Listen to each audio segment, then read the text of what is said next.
The disappearance of 26-year-old Emma Rowe remains one of the most puzzling missing person cases ever recorded in Willow Creek. Emma was a quiet graphic designer who lived alone on the west side of town. She wasn't the type to disappear. No enemies, no debts.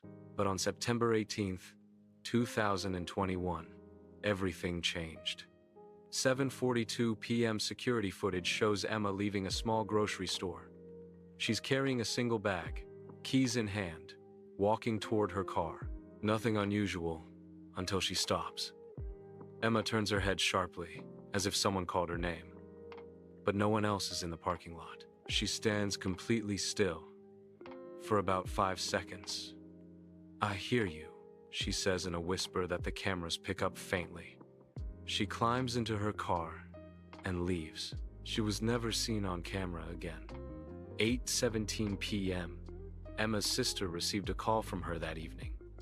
But the connection was weak.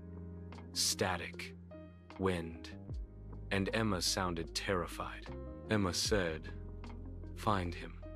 When her sister asked who, Emma whispered, "The man in the red hat." The call dropped. Emma had told her about the man in the red hat that had been following her for weeks. Investigators later confirmed Emma's phone pinged near Old Mill Road, an unpopulated area without houses or streetlights. 8:52 p.m. Officers found Emma's car abandoned on the side of Old Mill Road, the passenger door wide open, her grocery bag still on the seat, her phone left on the armrest with light from outside shining in, and on the back window, a handprint, long, smudged, dragged downward. But here's the strangest part. The print was on the inside of the glass. Emma's fingerprints were the only ones found inside the vehicle. No prints from a stranger. No sign of a struggle. Just Emma, touching the window as if she saw something she couldn't explain. 9 p.m. A truck driver reported seeing a woman on Old Mill Road around the time Emma vanished.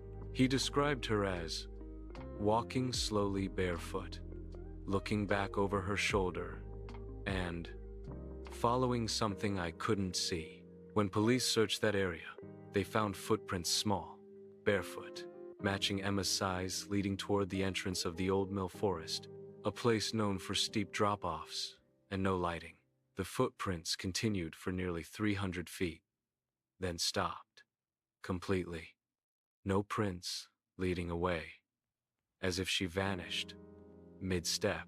At 10 p.m., Emma's phone uploaded one final audio recording to her cloud, 22 seconds long. Most of it is walking sounds, leaves crunching, and heavy breathing.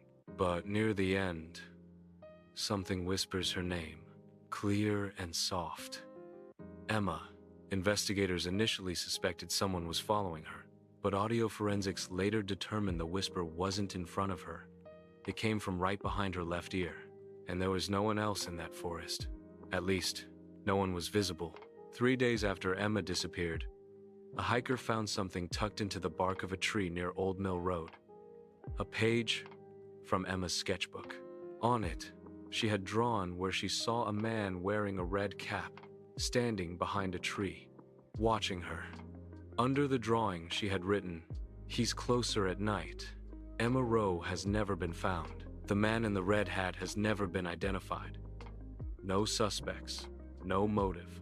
All investigators have is Emma's final whisper, "I hear you," and the 22-second audio file where something whispered back,